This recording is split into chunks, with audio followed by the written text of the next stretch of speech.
Good morning or afternoon or evening, wherever you are. My name is Ameera Beth Healer, and aloha.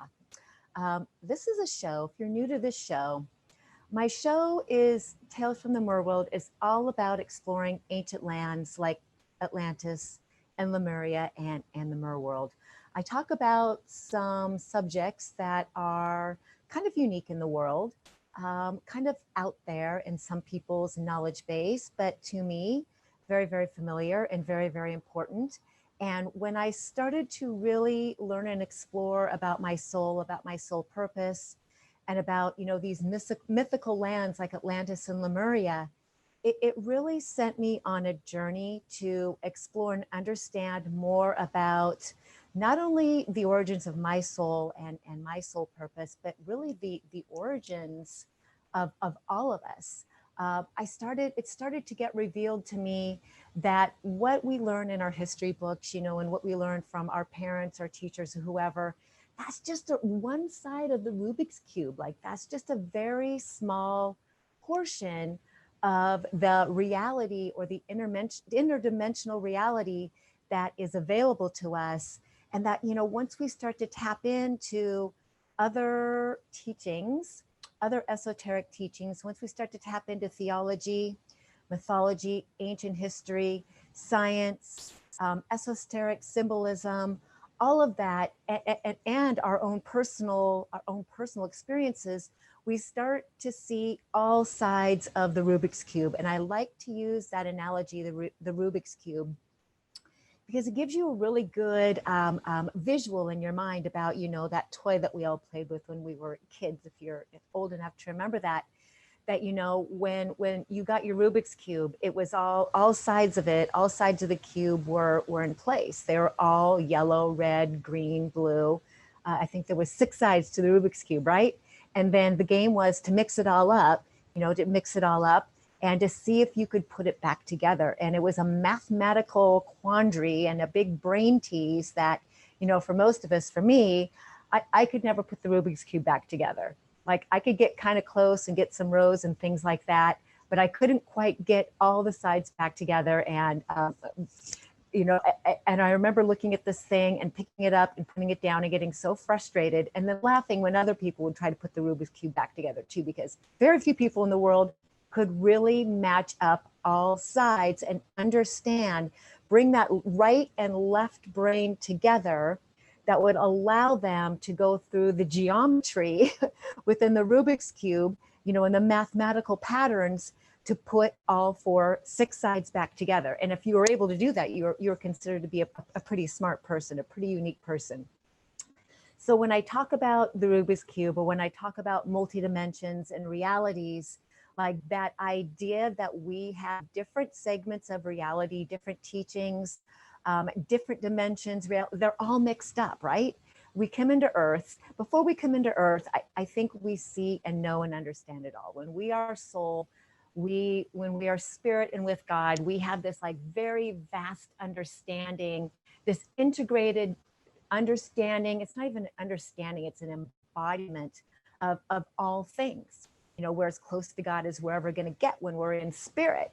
And we understand and we see all sides of everything, and we understand where humanity came from, where it's going maybe, or trying to go, and all the spaces that are in between. When we come down and become human, we lose that through the veil of anonymity. We go into these families, or maybe these cultures, or maybe these social conditionings that only show us very limited perspectives or views or sides to the different segments of reality. So you might have been born into a family that, thought or believed religiously a certain way. And that was the lens of reality, the side of the Rubik's Cube that you were allowed to create from.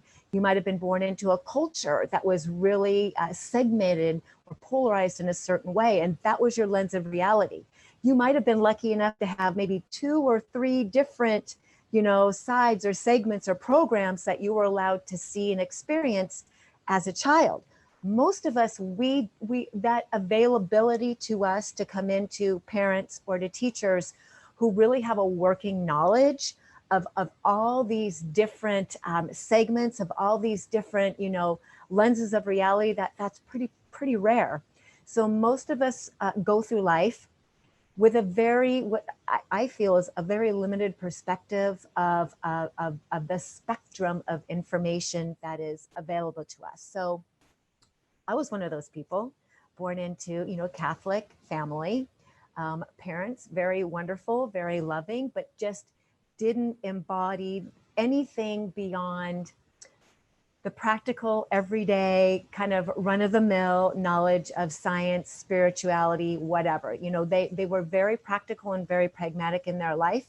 And I chose to come into a family that had this kind of limiting belief system for many reasons. So no matter what family you came into, whether you feel it was a good experience or not such a good experience, there were lessons there and there were gifts there that we're all meant to embody and then maybe overcome and transcend as we come into life. For me, I know that my family was a protection in some ways. My spiritual DNA, my DNA is associated with the Mer world, with the Mer people. My DNA is associated with Orion and Mintaka, which is the blue planet. And I know that part of my mission was to come into a very 3D Earth family in some ways to kind of put a little bit of a field of protection around me until I was really ready to come out into the world and start speaking about things that were a little bit out there. And also so that I could really learn to embody and ground very practical ideas. Mer people, Pisces, we're not always so practical. We live very in these other worlds or this other realms of a fantasy of dream time. And so simple things like just, paying the bills, writing the bills, money-oriented things, doing taxes, the checkbook, like for me, that kind of thing has just never come easy. But for my father was extremely pragmatic and very, very practical and very responsible with money. And he had a very hard time with his daughter, who was just like, I come from these realms where we don't really have to go to a 9-to-5 job to pay our bills and to survive in life. Those concepts just weren't natural to me. So I chose to become into a family that was very disciplined and that was very pragmatic and practical, so I could learn some of these other tools, these left brain tools that just weren't available to me in my wiring. And so no matter who you are and where you came from, no matter what your experience is with your family, you probably have some really great things that you feel like they taught you, and then maybe some things that didn't feel so good or feel so comfortable. So my idea through teaching through the Rubik's Cube, and my idea to share with you my personal experience and what God has shared with me about how to express this into the world, is to help people to realize that we really don't know what we don't know. And until we come out of the idea that we think we have it all figured out, or that, we have really created a reality for ourselves based on what we have been taught throughout our entire lives, and not opened ourselves up to other information like ancient aliens, like Egyptian mythology, even discovering different cultures and different religions and what they believe and where they came from. And quantum physics starts to tie together, it starts to weave together this tapestry that begins to explain concepts that can really open us up to embodying and understanding why the world is, or why the world is going through the different changes that it is, and how we can then be a part of positive change, if that's what we want, or part of accelerating a light frequency on this planet a love frequency on this planet that, I mean, if there's one thing we can all agree on, I think it's that we want a peaceful place to live. We want a safe place to live. We want a loving place to live for women and children, certainly, but for all people. And so how do we do that? And when we live in a world that is so divisive, well, you have to go back to the root, right? You have to go back to the beginning of time, the beginning of creation, and explore ideas that maybe you weren't taught, or maybe you just had no knowledge of, and just entertain the idea that there might be some other realities and truths out there than what we're accustomed to, or what our very kind of limited minds that are actually unlimited are allowed to absorb. So in today's show, I'm going to do a few things. I would like to talk about the Atlantean 13th Chakra system. That's what I was taught through my visions, through my visits into Atlantis, through Archangel Metatron, and through my lineage through Yamaya, who is the ocean mother goddess. I want to share with you the Atlantean 13 chakra system and why I was told and taught to bring this forward out to humanity. And I'm going to touch on that a little bit today. We're going to talk about the Sacred Soul Chakra, that is your 13th chakra. And then in the last segment, I want to share with you a vision or an experience that I had with a client recently in regards to going into and really sitting in a oneness space.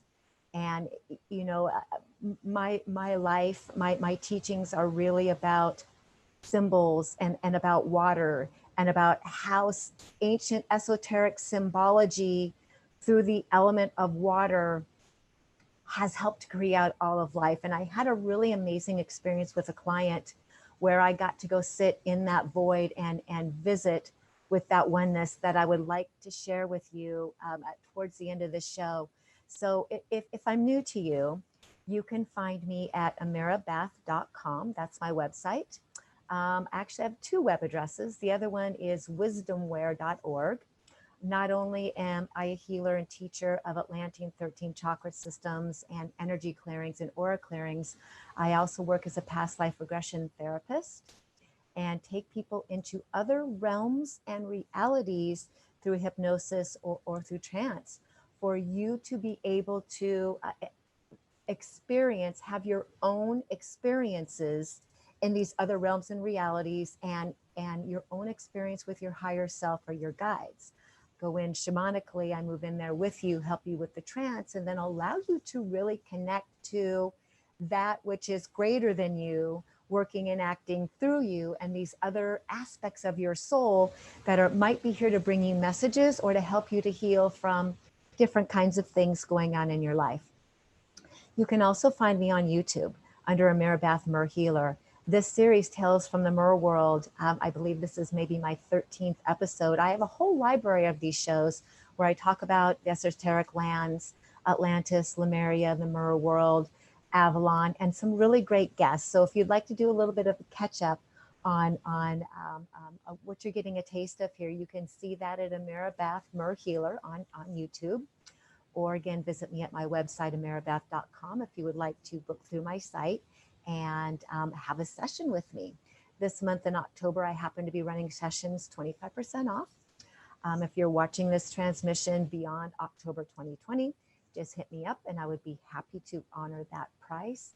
Something that is very important and very dear to me is to help people become connected to their own unique channel of spirit, your own unique higher self guidance, and to bring that down through you as more of a palpable type of experience where you feel that you are integrated and embodied within your oneness with source. Healers and teachers can talk to you about your higher self. They can talk to you about your soul. They can talk to you about your guides and angels in your other lives, but there is something very, very special about going in and actualizing that experience for yourself and bringing it forward out into the world. And when we come back, I'm going to discuss with you, I'm going to share with you my knowledge of the 13 chakras in the human energy system and the aura. And then I'm also going to talk to you about a course that I'll be teaching next week on or activating your aura or preparation and activation that will continue to help you help yourself along the path with some tools on how to open up your auric field and how to work with your auric field and whatnot. So thank you very much for joining me. And we're going to skip to a real quick commercial break. I'll see you in about 3 minutes and we will continue on. I'll see you soon.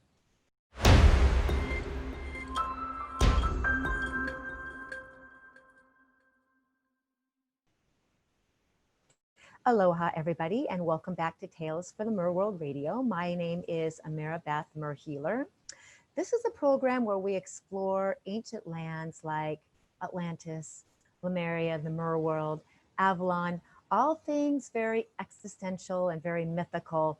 And I help you to kind of weave that all into some kind of a 3D, sensible, practical reality that can sometimes explain what's going on in our world, what's going on within us, what's going on with our soul. And so if this is a new program for you, if I am new to you, you can find me at ameerabeth.com. That's my website. You can find out a little bit more about me. And then you can also find this series, Tales from the Mer World, on YouTube at Ameera Beth Mer Healer. Today, my topic is the 13 chakras and the activation of your 13 chakras. Did you know that you had 13? So most of us are aware that we have the 7, starting from the root chakra, which is considered number 1, up to the crown chakra, which is considered number 7. And they show up typically, traditionally in the colors of the rainbow.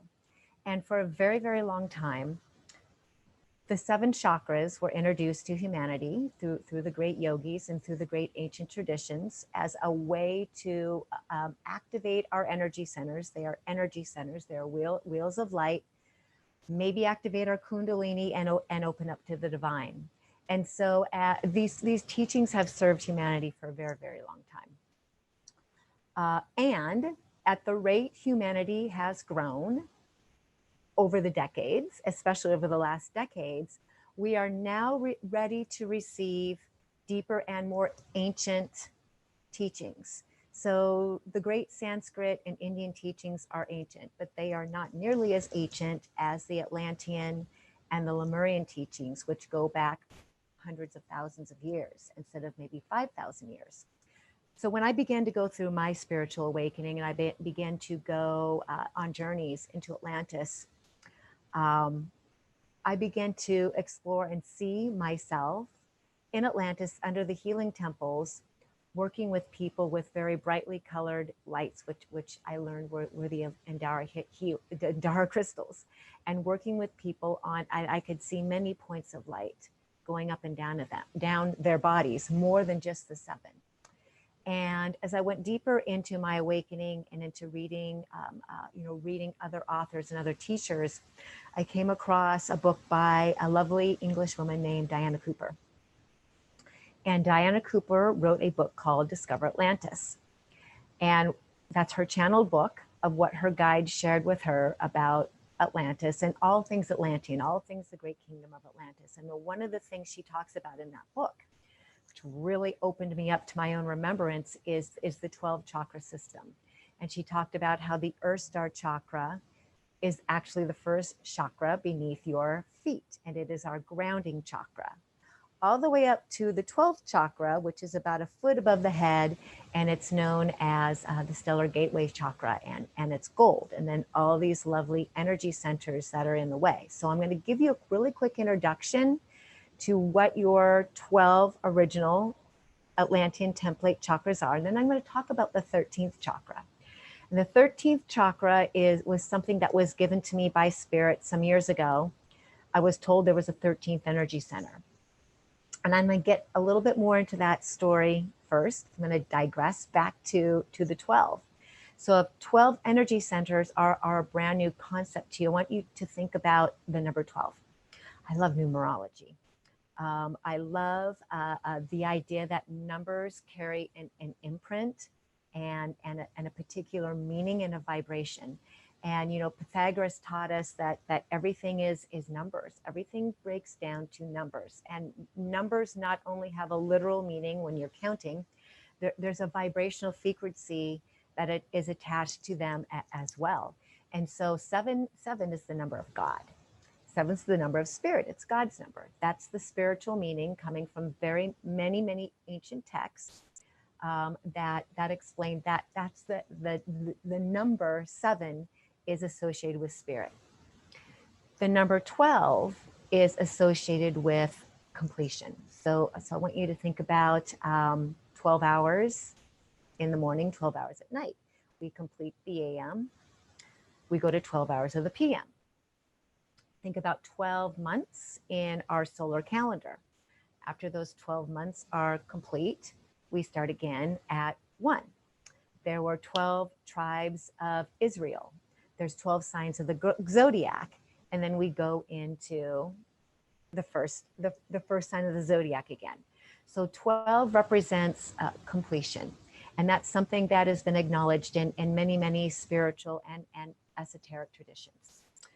So the 12 in your body are the completion point. And they start with the first one, which is the Earth Star Chakra. We go to the second one, which is your root. The third is your sacral. The fourth is going to be your heart. The fifth chakra is your high heart. You have a heart, and then you have a high heart chakra.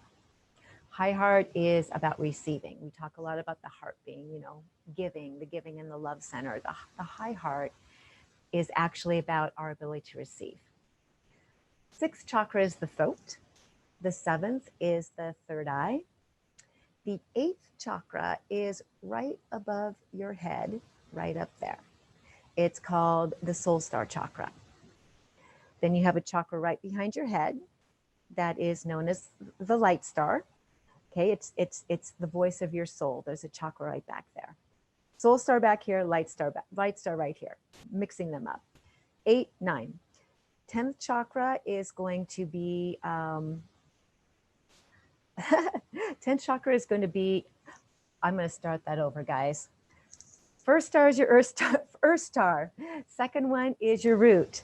The third one is going to be your solar plexus. The fourth one is your heart. The fifth one is the high heart. Okay, and then also right in your sacred chakra, you have an energy center right in there also. There's actually a masculine and a feminine integration of the energy centers in there. Okay, so your 11th chakra is going to be right above your head. And then your 12th one is your stellar gateway chakra. And it is the completion point of your auric field. Your auric field is just right above your head and below your feet and side to side. Okay, your aura is what encompasses all of your energy centers. Okay, your aura does.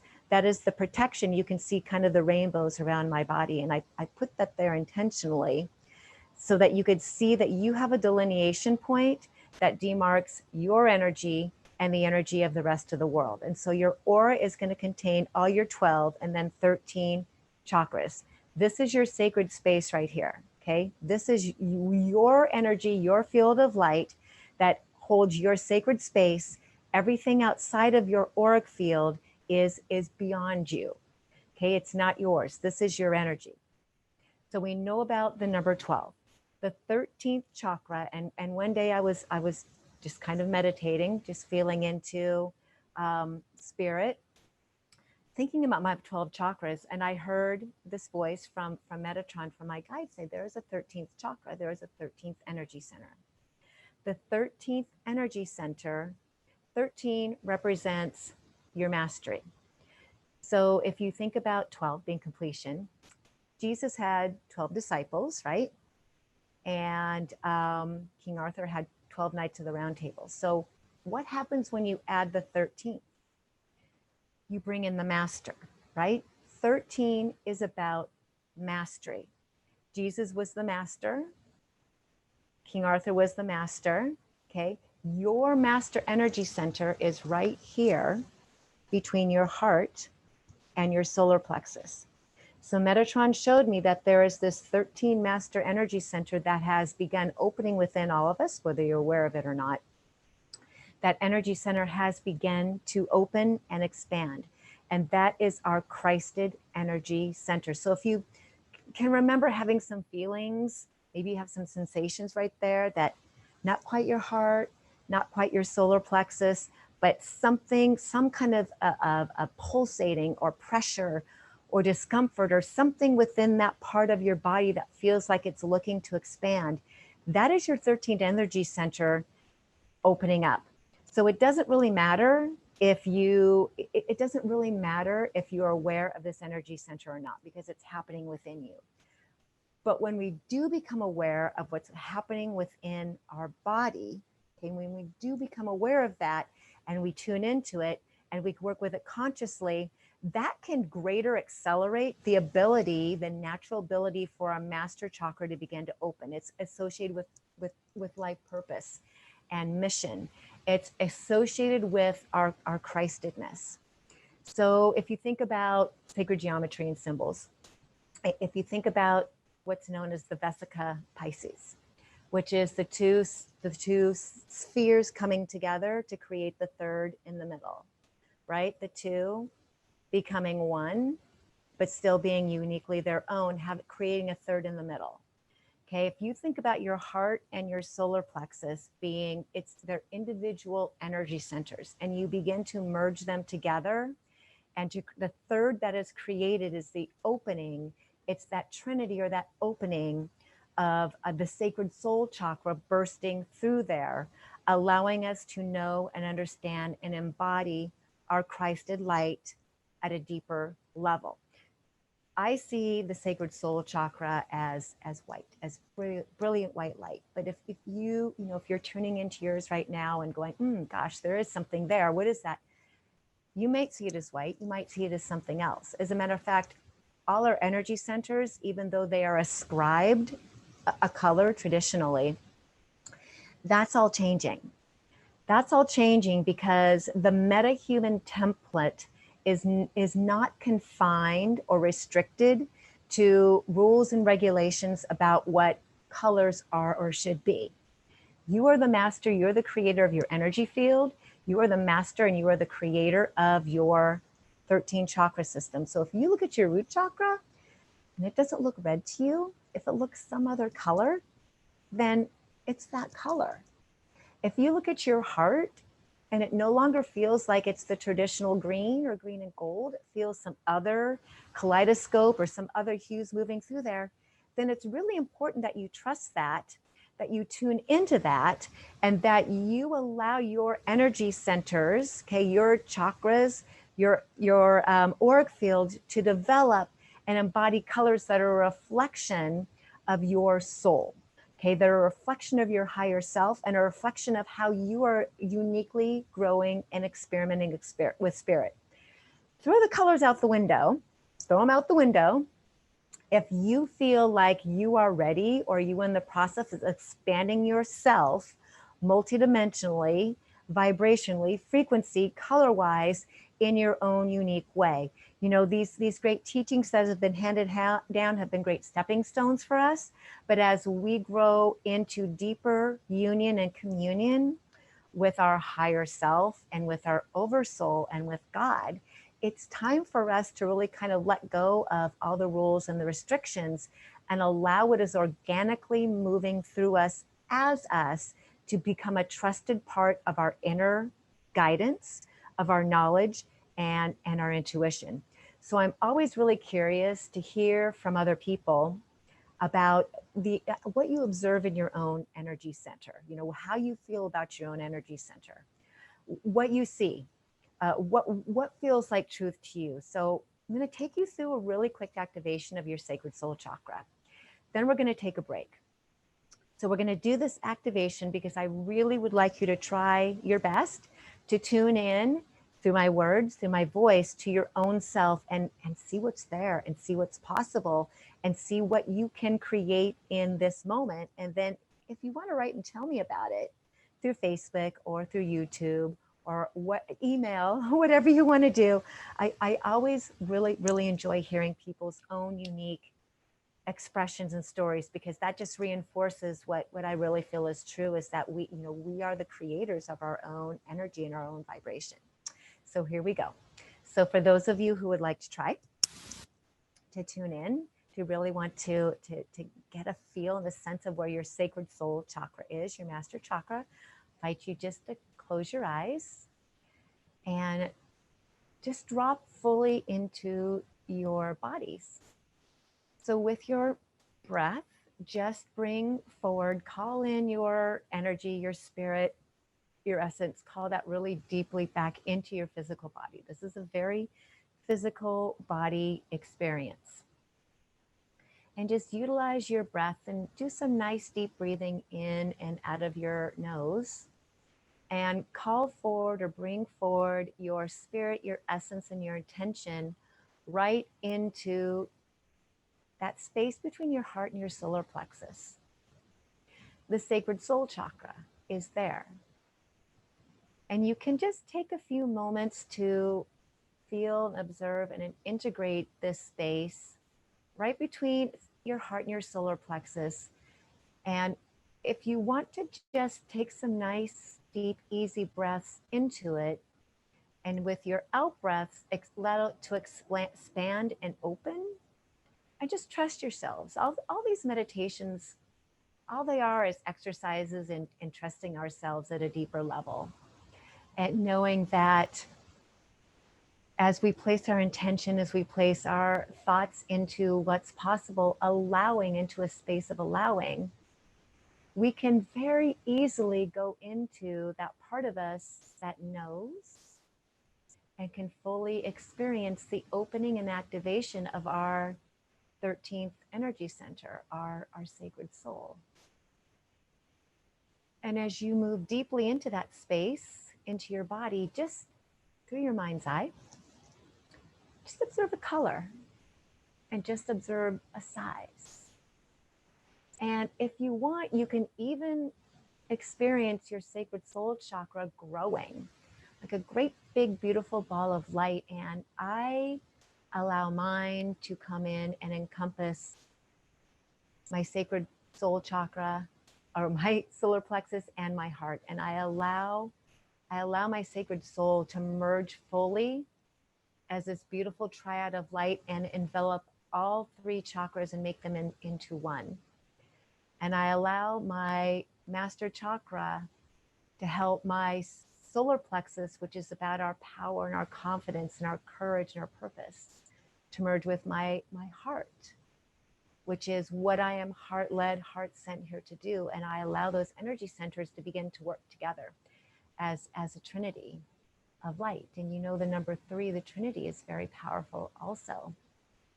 The Father, the Mother, the Holy Spirit, the mind, body, soul.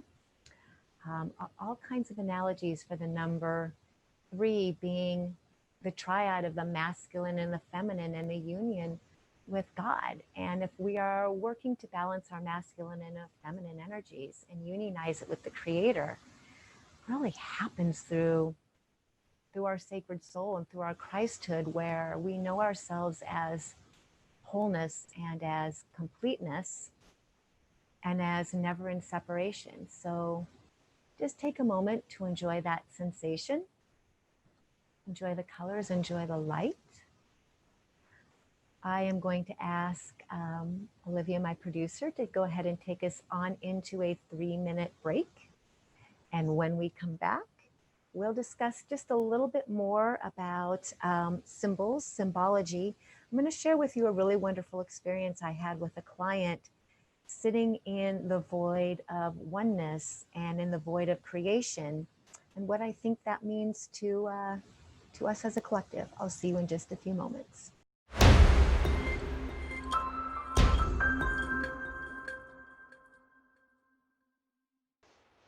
Aloha, everybody. Welcome back to Tales from the Merworld Radio.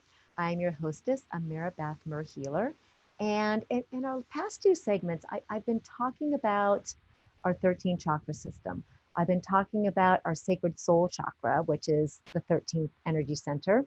And if you're curious to learn more, I have a number of programs or courses on my website under ameerabeth.com, meditations and courses and things that I've done live on Zoom with PDFs and whatnot to go with them that really talk deeper about the Atlantean energy system, about our 13 chakras, our aura, sacred geometry. So I have a whole library of courses that are available if you are curious. Also, next week on October 14th, I will be hosting a live class on Zoom called Aura Preparation and Activation.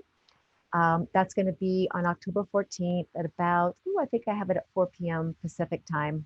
If you are not available that day to actually take the course live, it will be recorded and you can pick it up sometime after that.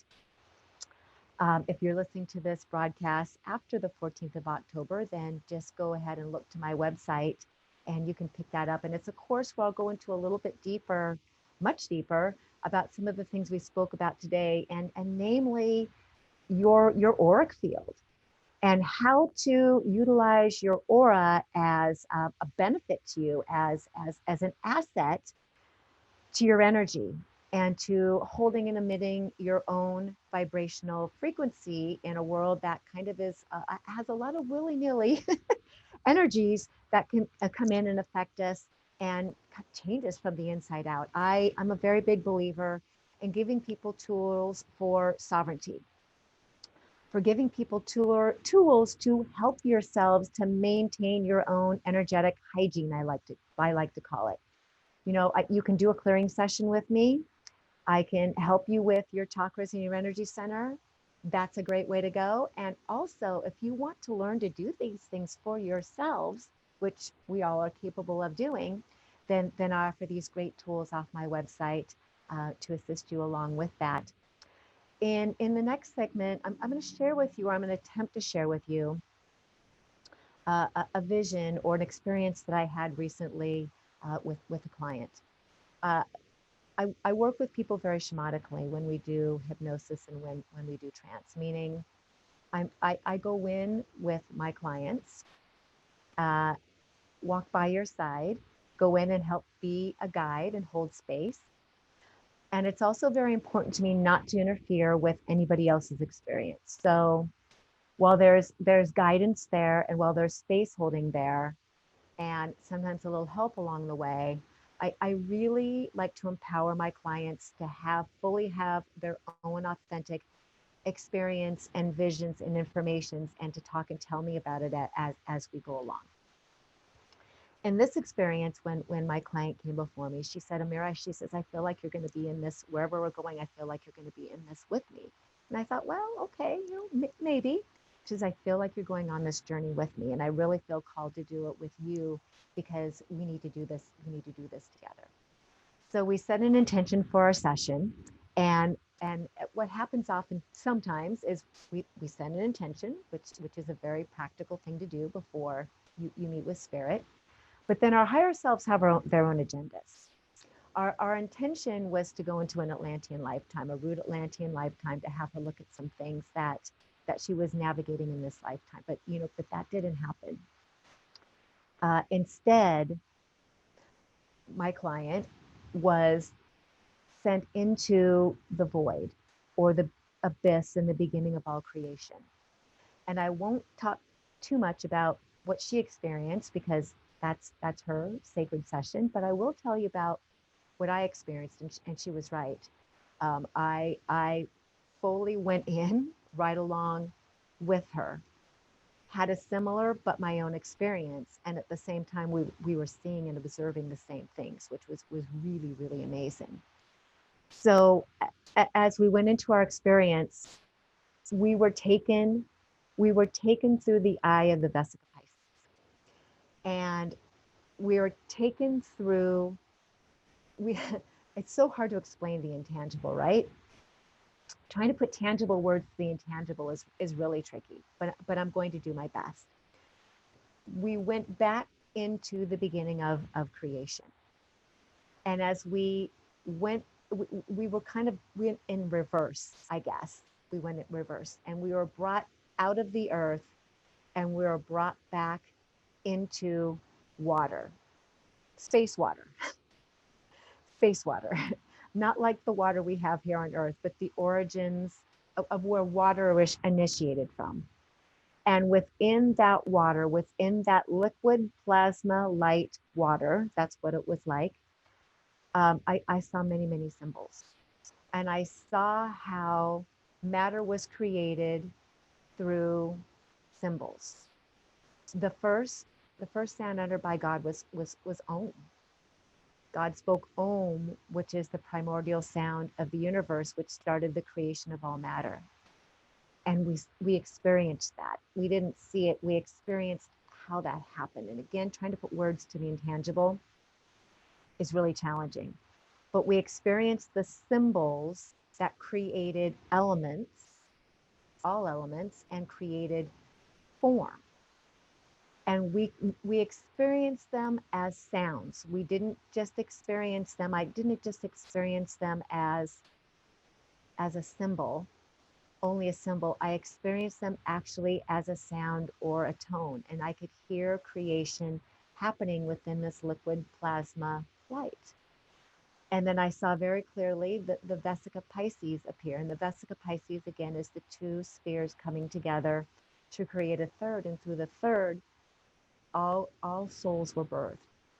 So when the Creator decided to become more, or become more than just the wholeness, the oneness, it split itself into two, into duality. Masculine and feminine, essentially, is what you could call it.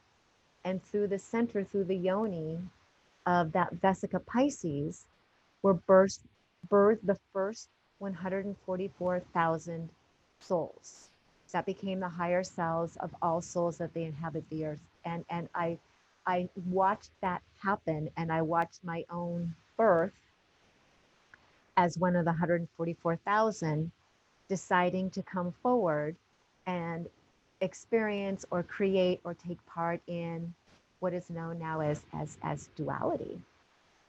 So God could experience itself more through souls. But I went back through the center of the Vesica Pisces, through what was there first, before the birth, before the separation, before the change in the duality. And I went back into the void, or the center, again with the words of the one, the complete oneness and the bliss and the love of pure God force, where there is no kind of separation and there is no identity except the identity of God. And while she was having her experience, I sat in my experience of fully being embodied, being immersed, being bathed in, not as the I, Ameera, but as being in this complete and total field of oneness and bliss. And the words don't explain what I'm trying to tell you, but it was such a force of love, and it was such a feeling of peace. And when I felt that presence of the God energy with me, as me, I was told, and I knew that everything was going to be okay. And when I say everything, I'm talking about everything on this earth, everything that's happening on this earth, all these transitions, all the chaos, all the unknown. I absolutely knew that it was already okay, because the reality that I was visiting was the one true reality, and everything else I was shown was an animation. It was a creation of realities through 8 billion different souls on this planet with 8 billion different perspectives. And I was very clearly shown and told that this planet, all souls on this planet, were fine, and that all was well, and the level of peace and serenity that I was able to embody in those moments, in that void, affected and changed the programming, the human programming that I have been going through, changed it to a state that In my practice, in my teaching, I talk about how what we are eternal beings, how there really is no death and no need to fear any of this. And I was able to hold that field within myself at a much more profound, in a much more profound level of trust and patience and tolerance and really love for all of humanity. And when it comes down to it, you know, you hear that we are love. And in those moments, I got to experience the love that I was and the unity that I was with God, that we all are with God, that we all are with God. It was truly the peace that passes all understanding. And I know from my heart to yours that no matter what happens, no matter what goes on in this animation, in this amazing matrix that we all have come to participate in, that we are eternal beings destined to return to the oneness from which we came, from which we were birthed. And I hope that if you are feeling confused or conflicted or frightened or unsure about, you know, the way this planet, the way Gaia is moving, I hope this will bring your heart some sense of peace and knowingness that there is nothing outside of what God is, and we are never outside of where God is. Thank you very much for watching this episode. What I shared with you today, these teachings from my soul, these teachings from, you know, from my family lineage, these teachings from my heart, means a lot for me to be able to share it with you and to put words again to something that is so kind of intangible and extraordinary. Um, Thank you for allowing me to express myself, and I'm sending you until next time, oceans of aloha.